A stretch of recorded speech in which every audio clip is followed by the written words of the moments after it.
प्रादेशिक नियोजन के अंतर्गत आज हम विशिष्ट उद्देश्य प्रदेश में से एक नदी घाटी प्रदेश के नियोजन के संदर्भ में अध्ययन करेंगे। नदी घाटी अपने आप में एक नैसर्गिक इकाई होती है, प्राकृतिक इकाई, जिसे नदी का कैचमेंट एरिया या जल ग्रहण क्षेत्र निर्धारित करता है।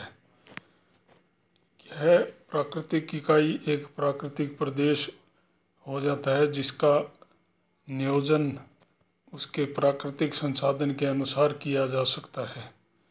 नदी बेसिन का प्राकृतिक संसाधन उसका जल है, जो नदी नालों, नदी और सहायक नदियों से होकर प्रवाहित होता है और धरातलीय जल तथा भूमिगत जल के रूप में संपूर्ण नदी बेसिन को अपना एक महत्वपूर्ण संसाधन उपलब्ध कराता है। तो नदी बेसिन एक महत्वपूर्ण नियोजन प्रदेश है। धरातलीय बनावट, जल संसाधन की मात्रा, जनसंख्या, वितरण, कृषिगत कार्यों की समरूपता आदि को देखते हुए नदी बेसिन प्रदेश को हम सीमांकित कर सकते हैं। नदी घाटी नियोजन के अंतर्गत नदी बेसिन में उपलब्ध जल संसाधन का प्रयोग कृषि एवं अन्य कार्यों के लिए किया जा सकता है, जिसमें सिंचाई, जल विद्युत, मछली पालन, पर्यटन, बाढ़ नियंत्रण जैसे विभिन्न उद्देश्य हो सकते हैं। नदी की सहायक घाटियाँ एक नदी बेसिन का उपप्रदेशों के रूप में उनको देखा जा सकता है। नदी बेसिन प्रदेश के गुण कौन से हैं? नदी घाटी विस्तृत मैदान अथवा पर्वतीय नदी घाटी के रूप में पाई जा सकती है।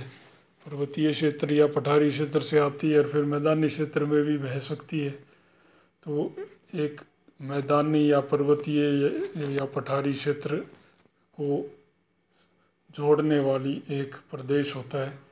प्रत्येक नदी बेसिन में एक मुख्य नदी और कई सहायक नदियाँ होती हैं। संपूर्ण नदी तंत्र मिलकर एक विस्तृत उपजाऊ क्षेत्र बनाता है। ये नदी बेसिन की एक विशेषता है कि वो जल संसाधन के कारण, उपजाऊ मिट्टी की उपलब्धता के कारण एक महत्वपूर्ण उत्पादक क्षेत्र होता है, जहाँ प्रतिवर्ष नई मिट्टी की परत बाढ़ के समय उपलब्ध हो सकती है। नदी बेसिन में सदैव जल उपलब्ध रहता है। यह जल धरातलीय या भूमिगत रूप में हो सकता है। सभी नदी बेसिन में धरातल की समतलता और जल संसाधन की उपलब्धता के दृष्टिगत प्रारंभ में कृषि एवं पशुपालन और धीरे धीरे बाद में व्यापार, तृतीयक सेवाएं, उद्योग आदि विकसित होते हैं।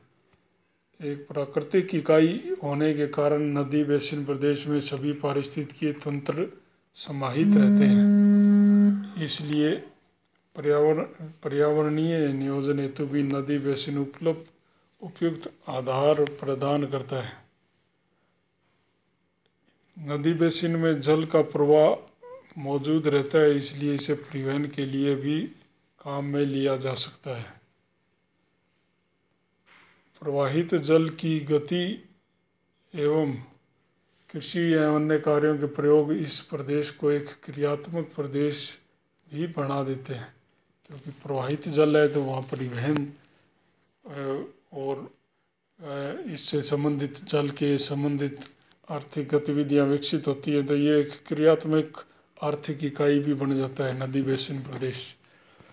नदी बेसिन का जो नियोजन है उसमें सामान्य रूप से कृषि एवं परिवहन के विकास हेतु उपयुक्त अवसर उपलब्ध कराता है। कृषि क्योंकि जल का क्षेत्र है और प्रवाहित जल है, इसलिए परिवहन का विकास संभव हो सकता है। अन्य विशेष कार्यों होते भी जल का उपयोग किया जा सकता है। जल विद्युत उत्पादन जैसे पर्वतीय पठारी क्षेत्रों में, जैसे यूएसए में टेनेसी घाटी, झारखंड में दामोदर घाटी पर है ना बहुउद्देशीय परियोजनाएं विकसित की गई, जिसमें जल विद्युत, औद्योगिक विकास, बाढ़ कंट्रोल और मृदा अपरदन नियंत्रण वगैरह ये उद्देश्य लिए गए। सामान्यतः जल संसाधनों के नियोजन हेतु नदी घाटियाँ आदर्श इकाई होती हैं, ऐसा माना जा सकता है। नगरीय व ग्रामीण अधिवासियों की सिंचाई व पेयजल की आवश्यकताओं के संदर्भ में धरातलीय एवं भूमिगत जल संसाधन के एकीकृत विकास की योजना नदी बेसिनों के लिए बनाई जा सकती है। इन योजनाओं में पहाड़ी ढलानों पर वृक्षारोपण भी शामिल किया जा सकता है ताकि मृदा का कटाव रोका जा सके, अत्यधिक जल प्रवाह को नियंत्रित किया जा सके। ऐसी विस्तृत योजना में बाढ़ नियंत्रण, जल परिवहन, मत्स्य विकास आदि को लिया जा सकता है। एक अच्छी विस्तृत योजना में जल प्रदूषण के स्तर और निवारण पर भी ध्यान दिया जाना चाहिए। नदी बेसिन नियोजन के कौन कौन से संगठक हैं, कैसे करेंगे नदी बेसिन नियोजन, उसमें क्या क्या किया जाएगा। पहले सर्वप्रथम उस क्षेत्र में उपलब्ध जल संसाधनों का विस्तृत आंकड़े उपलब्ध होने चाहिए, तो उसके लिए सर्वेक्षण किया जाता है। वर्षा के आंकड़े, विभिन्न महीने और मुख्य सहायक नदियों में बहने वाली जल की मात्रा, इनके संबंध में विभिन्न स्थानों की जानकारी आंकड़े उपलब्ध होने चाहिए।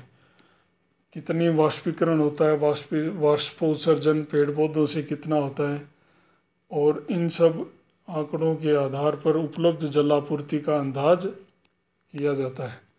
इन आंकड़ों के साथ साथ भूमिगत जल संसाधन तथा इनकी मौसमी परिवर्तनशीलता का भी सर्वेक्षण करके जानकारी ली जाती है। इसके बाद वर्तमान में सिंचाई एवं अन्य आवश्यकता हेतु जल संसाधनों के उपयोग का अध्ययन किया जाता है।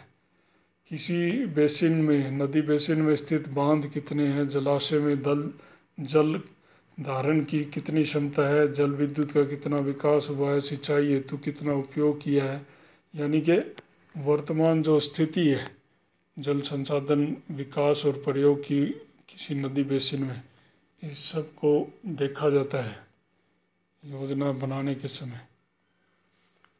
इन सब से ज्ञात होता है कि देश के किन नदी बेसिनों में जल की अधिकता है और किन में जल की कमी है। इस आधार पर नदी बेसिनों का मानचित्र बनाया जा सकता है, जिससे जल की अधिकता के नदी बेसिन, जल की कमी के नदी बेसिन, है ना, इन दोनों की जानकारी मिलती है। भारत में अगर नदी बेसिन और इसके जल संसाधनों के नियोजन को देखें तो गंगा बेसिन, ब्रह्मपुत्र भी शामिल कर लें, गंगा ब्रह्मपुत्र गोदावरी बेसिन जलादि के बेसिन है।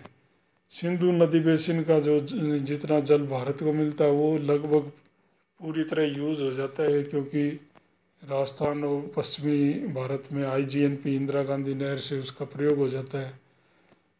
प्रायद्वीप क्षेत्र में पश्चिम की ओर प्रवाहित नदियों में जल की अधिकता है, क्योंकि वो ज़्यादातर नदियाँ कम लंबाई की हैं और उनका जल का पूरा उपयोग अभी तक नहीं किया गया है।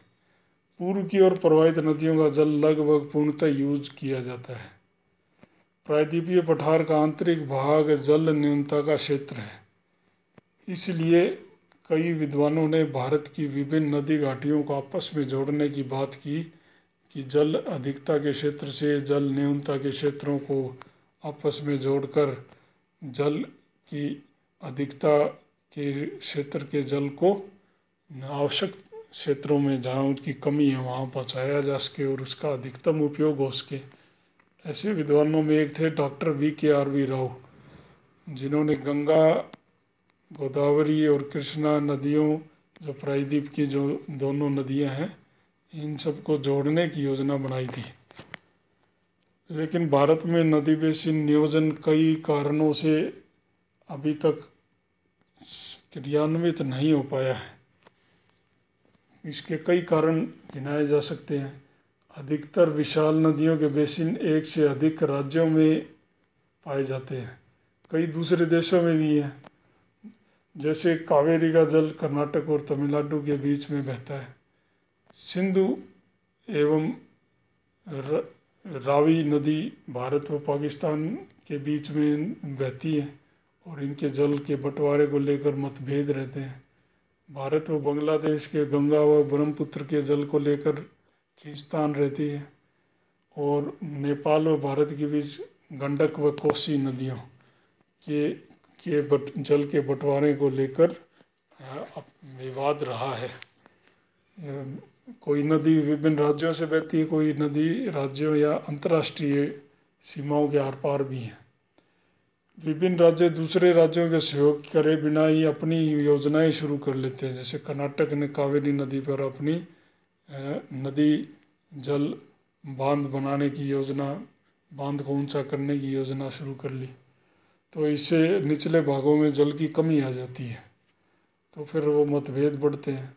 नदी बेसिन के ऊपरी हिस्सों में वनोन्मूलन के कारण निचले भागों में बाढ़ का प्रकोप, मृदा अपरदन बढ़ जाना, है ना, ये आता है। तो ये भी सब राज्यों के बीच में या नदी घाटी जिन जिन राज्यों में प्रवाहित है उन राज्यों के बीच में समन्वय का अभाव होने से ऐसा होता है। नदी बेसिन के जल संबंधी विवादों को ट्रिब्यूनल को सौंपने की व्यवस्था है। कानून में, भारतीय संविधान में नदी के संबंध में जो विवाद होते हैं वो ट्रिब्यूनल सुलझाएगा, ऐसा प्रावधान है। ये विभिन्न राज्यों की सुनवाई करके फिर अपने निर्णय देता है। कुछ राज्य ऐसे विवादों को ट्रिब्यूनल तक ले जाने के लिए तैयार ही नहीं होते, जिससे नदी घाटी योजनाओं का क्रियान्वयन बाधित होता रहता है। प्रमुख नदियों को राष्ट्रीय जलमार्ग घोषित करने के लिए केंद्र सरकार कई बार प्रयास करती रही है, क्योंकि इससे सभी राज्यों को लाभ मिलेगा परिवहन के विकास से भी और उनके परंतु इस सुझाव पर बहुत सारे राज्य सहमत नहीं हो पाते हैं। इन विभिन्न कारणों से देश में नदी बेसिन नियोजन का अधिक विकास नहीं हो पाया है।